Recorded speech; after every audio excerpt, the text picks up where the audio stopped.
사울의 그 쫓김, 이것을 통해서 지금 도망쳐 온 다윗이 제사장 앞에 나타나가지고 내가 여차해서 이런 사정 때문에 지금 피할 길을 찾아서 왔습니다 라고 이야기하는 게 아니고, 이 아히멜렉에게 어떤 의도로 했는지 정확히는 알 수 없지만 혹시 자기가 도망쳐 왔는데 나중에 사울이 이 제사장과 자기가 연관된 걸 알면 그들이 피해를 입을까 봐 그랬는지는 모르지만, 이 아히멜렉에게 사실을 말하지 않고 내가 지금 왕의 비밀 수행으로 이렇게 일을 하러 왔는데 지금 먹을 것이 필요합니다, 또 무기도 필요합니다, 지금 그런 이야기를 하는 거예요. 왜 그렇죠? 당장 배가 고프죠. 또 자기를 보호하기 위해서 뭔가가, 무기가 있어야 될 것 같죠. 그래서 지금 그 이야기를 합니다. 여러분, 우리는 이것을 보면서 이 거짓말이라고 하는 것을 다시 한번 생각해 돼요. 언제 우리 사람은 거짓말을 하게 되는가? 가만히 보면 그때 순간을 쉽게 넘기려고 할 때 거짓말을 합니다. 사실대로 이야기를 하면 설명이 길어질 수밖에 없어요. 사실대로 이야기를 하려고 하다 보면 막 그것을 구차하게 막 이야기를 하고, 그 또 사실을 사실대로 받을까? 사실로 받아들일까? 막 이런 것 때문에 이 사람이 그 순간을 넘기기 위해서는요, 거짓말하는 게 쉬운 거예요. 귀찮으면 거짓말하는 게 쉽고요, 그 상황을 빨리 넣으려면 거짓말하는 것이 훨씬 나아요. 여러분, 거짓말 해보셨죠? 네. 웃는 분들은 다 해보신 분들이고 안 온 분들은 뻔뻔한 분들이에요. 했으면서도 안 한 척하는 거지. 우리 모두는 거짓말을 다 해봅니다. 사소한 거짓말도 있고 정말 해서는 안 되는 무거운 거짓말도 있기도 하는데, 가만히 생각해 보면 거짓말 치는 것을 보면 임기응변일 때가 많아요. 그 순간에 빨리. 여러분, 이 정직한다면 우리에게 다가오는 이 복잡한 것들이 있을 수 있습니다. 우리 살다 보면 그렇잖아요. 내가 정직하게 이 사실대로 이야기를 해. 그러면 갑자기 머리가 아파져요. 왜? 그 결과가 어떻게 될까? 내가 이렇게 사실대로 말을 해서 결과가 사실대로 말하는 것처럼 그렇게 좋은 결과가 얻어지면 참 좋겠는데, 사실대로 말을 했더니 오히려 나에게 해로운 일이, 아니면 손해가 끼쳐지고 어려운 일이 발생하면 어떡하지라는 우리가 그런 이유가 우리 마음속에 들 수가 있기 때문에 그렇습니다. 내가 원하는 결과가 정직하게 말해서는 안 나올 것 같기 때문에 거짓말을 하는 경우가 있죠. 결과를 내가 다 조정하려고 하는 우리들의 본성이 있습니다. 그런데 여러분, 우리가 믿음이라고 하는 것을 이야기할 때, 믿음이 뭐냐 할 때 이런 말도 있잖아요. 믿음은 결과를 하나님께 맡길 수 있는 것. 여러분, 우리는 아직 결과를 얻지 못한 것들을 많이 안고 살아요. 이미 결정나고 결과로 주어진 삶을 경험으로 많이 살고 있지만, 오늘 또 여러분 뭔가 결과를 기다리고 계신 분들이 있을 거예요. 결정이 되어져서 그 결과가 주어져야 되는 것들. 그런데 그 결과가 어떻게 나에게 주어질지 걱정되기도 하고 불안하기도 하고 염려가 되기도 하고. 그런데 우리는 뭐라고 하나님 앞에 고백을 하죠? 주님께 맡깁니다 라고 이야기를 해요. 그 맡긴다라고 할 때는 우리가 원하는 대로 이루어졌으면 좋겠다라는 당연히 그런 마음이 있지만, 그 결과에 대해서는 정말 하나님께 온전히 맡기는, 이 결과를 하나님께 맡길 수 있는 그것이 진짜 우리들의 믿음인데, 우리는 믿음 말하면서도 그 결과를 하나님께 잘 맡기지 못해서 불안하고 염려하고, 심지어는 어떻게 하나요? 불안하고 염려하는 것에 머물러 있는 것이 아니라 내가 서둘러서 그 결과를 만들어 버리려고 하는 우리들의 그 조급함이 우리 삶 가운데 행동으로 실천으로 옮겨질 때가 있습니다. 여러분, 결과를 하나님께 맡길 수 있는 믿음이 저와 여러분에게 있었으면 좋겠습니다. 근데 이것이 결코 쉬운 일은 아닙니다. 생사를 가르는 결과, 정말 이것이 있으면 성공하고 이것이 주어지면 망하는 그 결과를 기다릴 때, 그 결과를 하나님께 맡길 수 있는 이 믿음을 갖는다라는 것이 결코 쉬운 일이 아니에요. 그 무게감이 있던, 이 무게 있는 믿음을 가졌던 다윗마저도 지금 이 상황, 사울에게 쫓기고 죽임을 당할 것 같고 막 이러니까 자기도 모르게요, 그 순간을 모면하는 거짓말이 휙 튀쳐나온 거예요. 여러분, 다니엘을 기억하시죠? 사자굴에 던져지는 다니엘. 너무나도 사람이 잘합니다. 이스라엘 사람이지만 이방에서 너무 잘을 해요. 그의 신앙도 신실합니다. 어떻게 하면 저 사람을 좀 엮어볼까? 이방 사람들이 궁리를 하죠. 기도하면 잡아버리자. 왕이 아닌 저와 믿는 하나님께 기도하면 저를 엮어버리자. 그런데 다니엘은 어떻게 기도하나요? 우리 같으면 입을 뒤집어 쓰고 밖에 소리 안 나고 나는 기도했어. 하지만 들키지 않는 기도를 할 수도 있고요. 아니면 거짓말을 할 수도 있겠죠. 나 기도 안 했는데? 그리고 뒤돌아서면 하나님은 내 기도 아시죠? 내가 이런 상황 속에서 내가 이렇게 말할 수밖에 없는 사정 아시죠? 이러고요, 기도하고도 기도 안 했다고 둘러댈 수도 있어요. 그런데 다니엘은 어떤 모습을 보여줘요? 문을 열어놓고 다 보라고 자기를 노출시키면서 기도를 해요. 바보스럽지 않나요? 지혜롭지 못한 것 같지 않나요? 왜? 뭐하러 그렇게 굳이 문을 열어놓고 훤하게 자기 기도하는 모습을 노출시켜서 붙잡혀가고 어려움을 당하냐라는 거예요. 저 같아도 그렇게 못할 것 같아요. 저도 다니엘 같은 믿음을 가집시다, 기도합시다 막 이렇게 외치기는 하지만 저도 그 상황 되면 그렇게 못할 것 같아요. 지혜롭게 할 것 같아요. 그 지혜로움은 뭐죠? 살짝 거짓말 칠 것 같아요. 내가 기도 안 하는 것도 아니고 내 마음이 하나님께 향한 것이 아닌 것도 아니고. 그런데 다니엘을 통해서 왜 성경은 이것을 우리에게 이야기할까요? 성경은 결과를 하나님께 맡기는 믿음을 다니엘을 통해서 우리에게 보여주는 거예요. 아니, 선포가 됐어요. 기도하면 잡아가고 어려움 당하는 거. 그런데 지금 내가 기도함으로 그 기도하는 즉시 내게 어떤 화가 임하고 내가 죽는 것이 아니에요. 이 기도를 함으로 이 결과는 하나님께서 하실 거야 라고 하는 믿음을 다니엘은 가졌던 거고, 그 다니엘을 통해서 우리들에게 보여주는 거죠. 정말 우리에게 이런 믿음이 순간순간 우리에게 일어날 수 있을까, 이런 생각을 해보지만 성경이 말하고 있으니까 오늘 우리는 한 번쯤 생각해 봐야 되죠. 정말 결과를 하나님께 맡기고 자기에게 어떤 손해가 오고 자기에게 어떤 해가 온다 하더라도 자기는 정직하게 그 하나님 앞에서 지키는 그 믿음을 간직할 수 있을까, 우리를 생각하게 하는 그런 것입니다. 근데요, 안타깝게도 이 다윗이 거짓말을 해서 이제 그 성전 안에 있는 떡을 얻게 되고, 또 전에 이 골리앗과 싸울 때 골리앗이 들었던 칼이 있었어요. 그것을 제사장이 다윗에게 줍니다. 그런데 이것으로 이 다윗이 잘 모든 것들이 풀려서 나갈 줄 알았는데, 나중에 뒤에 22장에 나오지만 도액이라는 사람이 이 내용을 다 목격을 한 거예요.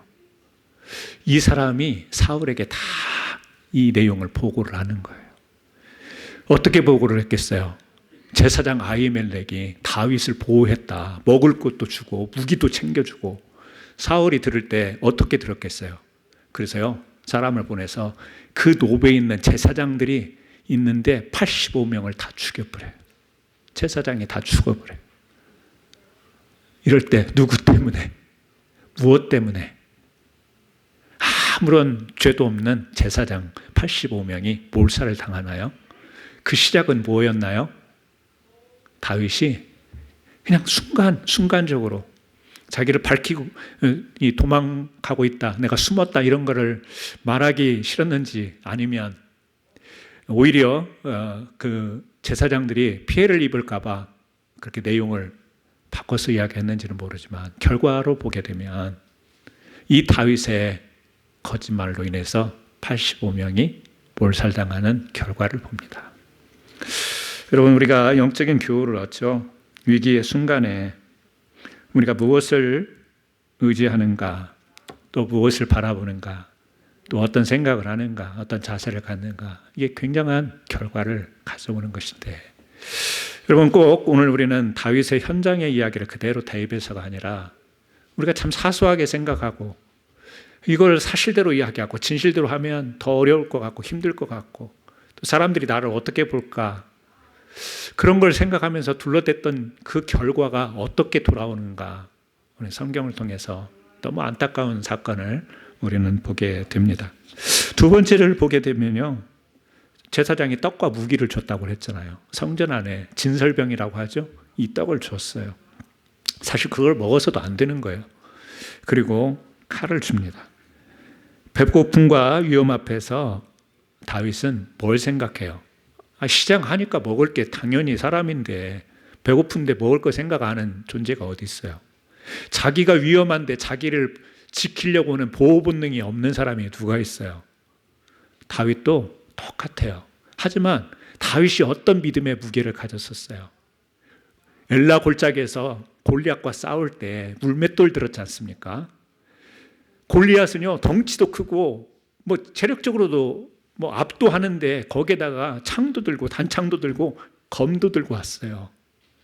그때 다윗이 했던 이야기가 뭐예요? 다윗이 블레셋 사람에게 이르되 너는 칼과 창과 단창으로 내게 나오거냐, 나는 만군의 여호와의 이름 곧 네가 모욕하는 이스라엘 군대 하나님의 이름으로 내게 나가노라. 멋지지 않습니까? 우리 영화 많이 봤지 않습니까? 우리 골리앗은 이렇게 큰데 다윗은 소년인데 물맷돌 가지고 무기도 없이 무슨 배짱으로, 그런데요 여호와의 이름으로 이랬던 다윗인데 지금 그 골리앗이 들었던 칼을 달라고 해서 어떻게 해요? 자기가 지금 쫓김이 있는데 혹시라도 위험한 순간이 되면 나를 보호하겠다라고 하는 그 생각 속에서 배고프니까 떡도 필요했고 자기를 지켜야 되니까 칼이 필요했지 않습니까? 그런데 이게 하나님 앞에서는 너무 가벼운 행동인 거예요. 이게 하나님이 보실 때는 너무 가벼운 거죠. 왜요? 네가 나를 의지하고 내 이름으로 나가서 그 골리앗을 무너뜨리고 블레셋을 제압했는데 지금 이 순간에 와가지고는 웬 칼? 왜 이 무기를 찾아? 지금은 아니야? 지금은 만군의 여호와의 이름이 없어? 그 하나님이 사라졌어? 근데 지금은 왜 칼을 찾아? 전에는 소년이 정말 그 골리앗 앞에서는 여호와의 이름을 들고 갔던 다윗, 네가 지금 왜 칼을 찾지? 하나님이 이 다윗의 행동을 가볍게 보시지 않았겠냐고요. 여러분, 이게 우리예요. 어떤 때는요, 주야 믿습니다. 그냥 여기서 막 불이 끓어오르면서 뜨거워져가지고 세상이 그냥 하나님의 이름으로 다 내가 넉넉히 이김을 가지는 삶을 살 수 있을 것 같아. 어떤 때는요, 말 한마디 듣고 쪼그라들어가지고 겁이 나고 두렵고 안절부절하고 이 시선을 어디에 둬야 될지 모르고 이게 우리 사람이지 않습니까? 묵직한 믿음으로 할렐루야 주여 목소리도 깔아가지고 주여 그러면서 말이죠. 할렐루야 그러면서 말이죠. 여호와의 이름으로 여호와 니시 할렐루야 막 이러면서 했던 그 믿음은 온데간데 없고, 돈이 조금만 있으면 내가 살 것 같은데, 누가 와서 나 조금만 도와주면 내가 살 것 같은데, 우리 이렇게 살지 않습니까? 우리도 똑같습니다. 사람이라는 존재가 눈에 보이는 수단에 끌려가게 돼 있어요. 떡이 있으면 떡에 끌려가고 칼이 있으면 칼에 끌려가요. 왜? 눈에 보이니까. 믿음은 보이지 않잖아요. 믿음의 결과 눈에 지금 보이지 않잖아요. 어쩔 수 없는 것이긴 하지만 우리 이야기를 똑같이 다윗을 통해서 반복하고 있는데, 여러분, 다윗이 칼을 먼저 찾았네요. 떡을 먼저 찾았네요. 이것은 정말 참을 수 없는 존재의 가벼움인 거예요. 참을 수가 없어. 이러면 안 되는 거예요. 시편 20편 7절에 어떤 사람은 병거, 어떤 사람은 말을 의지하나 우리는 여호와 우리 하나님의 이름을 자랑하리로다. 시편을 읽으면 뭐해요? 시편을 달달 외우면 뭐해요? 우리의 실제가 돼야 되는 거지. 여러분, 주님의 이름이 여러분의 힘과 능력이 되기를 주의 이름으로 축원합니다. 세 번째 보니까요. 오늘 본문 우리가 읽었어요. 어떤 짓을 하죠? 이제 아히멜렉 제사장에 갔다가 칼도 얻고 떡도 얻었어요. 그리고 도망치는 곳이 어디로 가냐면 블레셋. 블레셋이 어디예요? 골리앗의 나라 아니에요. 골리앗. 이스라엘을 계속 괴롭혔던 이방 나라 블레셋. 근데 거기로 왜 도망을 치냐고요. 갈 데가 없어서 왜 거기를 가요? 우리가 읽은 것처럼 그날에 10절 보세요. 21장 10절. 그날에 다윗이 사울을 두려워하여 일어나 도망하여 가드 왕 아기스에게로 가니. 12절에요. 다윗이 이 말을 그의 마음에 두고 가드 왕 아기스를 심히 두려워하여. 사울도 두려워했고 또 아기스 신하들이 딱 하니까 다윗이 이제 알아보는 거예요. 다윗이 여기 왜 왔어? 알아보는 거예요. 심장이 멎는 줄 알겠죠. 다윗이 뜨끔한 거예요. 그래서 이 아기스를 보면서 심히 두려웠어요. 사울도 두려워했는데 아기스를 보면서 심히 두려워가지고 한 행동이 보여요. 그들 앞에서 그의 행동을 변하여 미친 채 하고 미친 채 했대요. 그 미친 채 했는데요. 대문짝에 그적거리며 침을 수염에 흘리매. 제가 오늘 새벽에 일어났거든요. 4시쯤 일어났거든요. 목회자는 설교 전날은 늘 의식 속에 이제 설교가 의식이 있네요. 근데 4시에 일어나가지고 불을 켜고 앞에 거울이 있어가지고 설교를 책상 앞에서만 준비하는 게 아니잖아요. 나는 성경으로 들어가고 싶어서 제가 거울을 보고 이걸 한번 해본 거예요.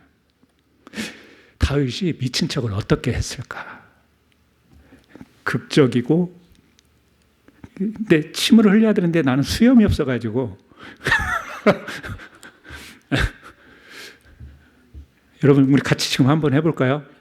여러분이 만약에 이 상황이 막 두려워가지고 자기가 들킬 것을 다윗의 정체로 들킬 것 같아서 자기가 아닌 듯이 정신 나간 미친 척을 한번 지금 해본다면 여러분은 어떤 표정을 지을까요? 한번 해보세요. 재밌어요. 거울 보니까 가관도 아니에요. 여러분, 내가 맨정신으로 흉내를 내더라도 미친 척하면 사람이 얼마나 가벼워 보여요.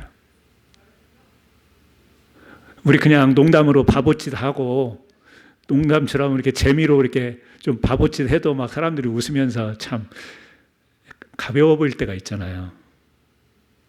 미친 척하고 자기의 정체를 들키지 않으려고 이미 다 드러났는데 침을 흘리면서 막 극적이면서 미친 짓 하는 이 다윗의 가벼움을 여러분 참을 수 있겠어요? 하나님이 보실 때 야, 네가 그거밖에 안 돼? 너 그렇게 가벼운 존재야? 여러분 그러시지 않겠어요? 그런데 오늘 우리는 이 상황은 아니지만 여러분 살아가시면서 여러분 스스로가 그런 생각을 해보신 적 없어요? 내가 미친 짓 했네. 있어요, 없어요? 하여튼 뻔뻔하기는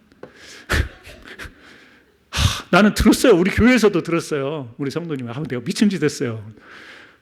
우리가 뭐 심각하게는 아니어도 미친 짓 하고 산다니까요. 어떤 때는 내가 미친 짓이라고 하는 것은 정신의 뇌의 이상 이런 걸 말하는 게 아니잖아요. 병적인 게 말하는 게 아니라 나답지 않은 행동을 했잖아요. 나답지 않은 생각을 했고 나답지 않은 말을 했고 그래서 그것이 부끄럽기도 하고 수치스럽기도 하고 그게 나에 맞는 행동이 아닌데 스스로 자각하면서 하는 말이 뭐예요? 내가 미쳤나 봐. 내가 미친 짓을 했네? 이러지 않습니까? 자기 자신의 가벼움을 느끼는 순간 그런 말을 하는 거죠. 저는요 다윗의 이야기지만 하지만 너무 우리 이야기를 하는 것 같아요. 너무 제 이야기를 하는 것 같아요. 아니 교회를 떠나서 세상에서 사는 게 아니라 목회를 하면서도 내가 미친 짓 했네 그런 생각이 들 때가 있어요. 내 자신이 너무 가벼워 보일 때가 있어요. 그렇게 해서는 안 되는데 그런 말 하면 안 되는데 그런 선택하면 안 되는데 막 너무 후회스럽고 창피하기도 하고 나 스스로도 그런데요 하나님이 보실 때도 그런 게 있지 않겠습니까? 하나님 우리를 정죄하고 너 잘못했다고 심판해서 그런 말을 하는 게 아니라 너다움이 있는데 내가 너에게 준 의의 길이 있고 너에게 준 이 하나님의 아름답고 풍요로운 그 길이 있는 것인데 정의롭고 공의로운 선한 일들이 있는데 왜 너답지 않게 왜 그렇게 가벼운 결정을 해? 선택을 해? 왜 그 길을 가려고 해? 이런 마음이 하나님이 없으시겠어요? 우리를 미워하고 정죄하려고 해서가 아니라 있겠죠. 다윗이 지금 그런 상황이었던 것 같아요.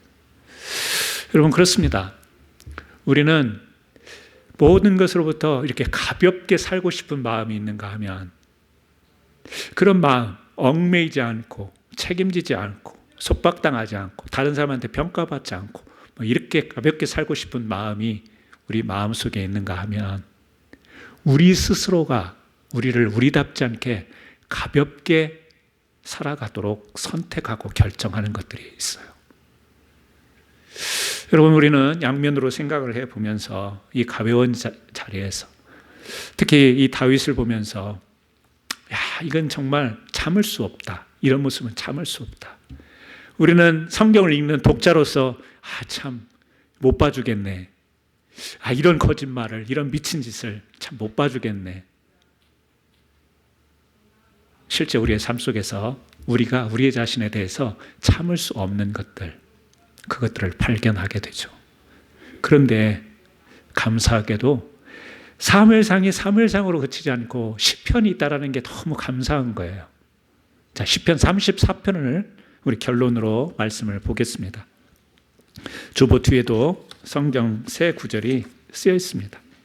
시편 34편을 여러분이 성경을 펴시면 거기에 소 제목으로 다윗이 아비멜렉 앞에서 미친 채 하다가 쫓겨나서 지은 시 이렇게 되어 있어요.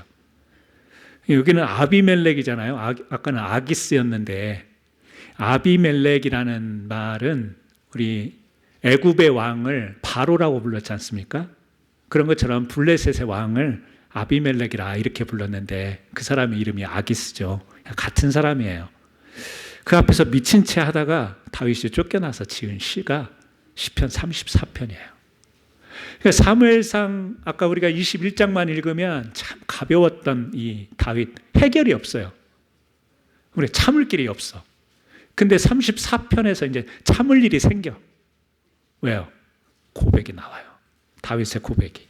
자, 34편 4절을 같이 읽습니다. 내가 여호와께 간구하며 내게 응답하시고 모든 두려움에서 나를 건지셨도다. 시편 34편 6절이요. 이 공고한 자가 부르짖음에 여호와께서 들으시고 그의 모든 환난에서 구원하셨도다. 시편 34편 18절입니다. 읽습니다.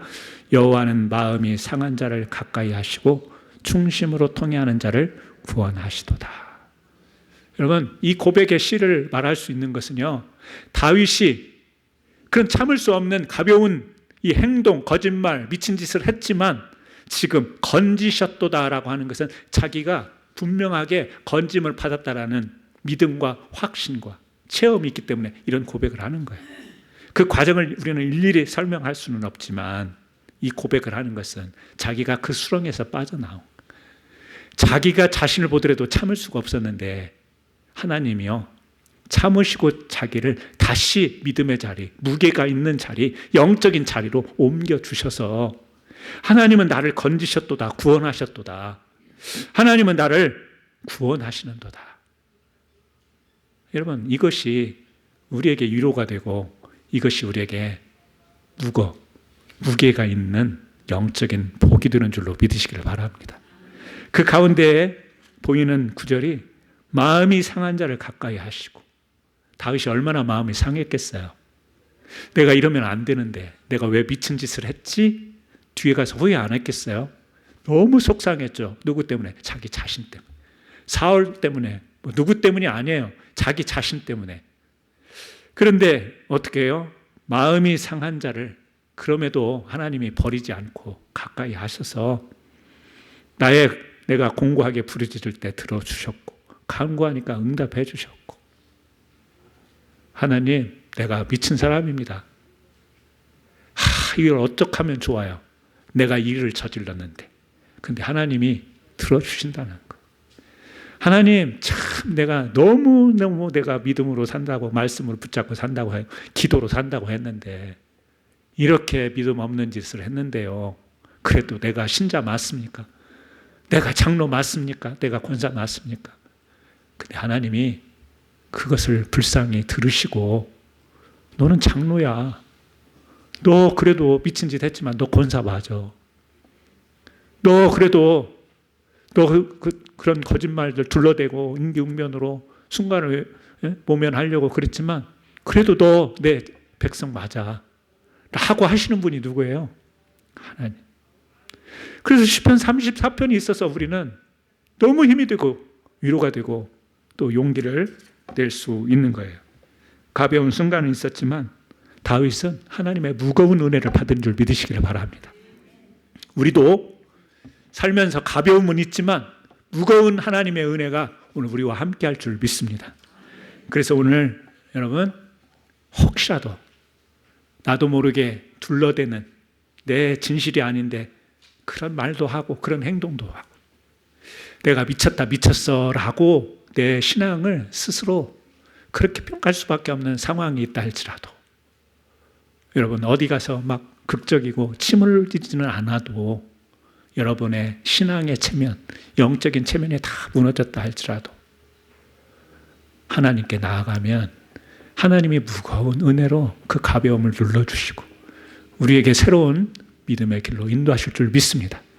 오늘은요, 죄진 척 하지 말고요, 미친 척 하지 말고 시편 34편 붙들고 웃으시면서 돌아가시기를 바랍니다. 힘있게 돌아가시기를 바랍니다. 우리 같이 한번 기도하겠습니다. 주님, 우리도 다윗처럼 두려움 속에서 흔들릴 때가 있을 텐데, 위기의 순간 거짓을 택하려고 할 때가 있을 텐데, 하나님, 오늘 인간의 방법 계산 의지하지 않고 주님의 자녀의 정체성을 붙들고 오늘 또 믿음으로 살게 하옵소서. 우리 이 시간 같이 한번 기도드렸으면 좋겠습니다. 같이 한번 기도합니다. 하나님 아버지, 오늘 주님 앞에 나와 예배드리지만 우리도 살아가다 보면 여러 가지 걱정되고 쫓겨 살고 두려운 것들이 흔들릴 때가 많습니다. 위기의 순간마다 정직함과 진실이 아닌 거짓을 택하여 인간의 방법과 계산을 의지하며 주님의 자녀로서의 정체성을 놓칠 때가 많습니다. 그러나 다윗처럼 가장 낮은 자리, 아버지 하나님 그 자리에서 다시 주님을 바라보고 주님 앞에 간구하고 부르짖어서 그 주님의 무거운 은혜로, 그 무게감 있는 은혜로 다시 회복되고 다시 왕의 권속을 이어가 있었던 것처럼 오늘 우리의 하나님 삶 가운데도 우리의 모든 것들을 주님 앞에 맡깁니다. 두려움도 실패도 수치도 우리의 연약함까지도 받아주시고 주님 은혜의 기초에 우리를 다시 세워 주옵소서. 주님의 은혜를 감사드리며 예수님의 이름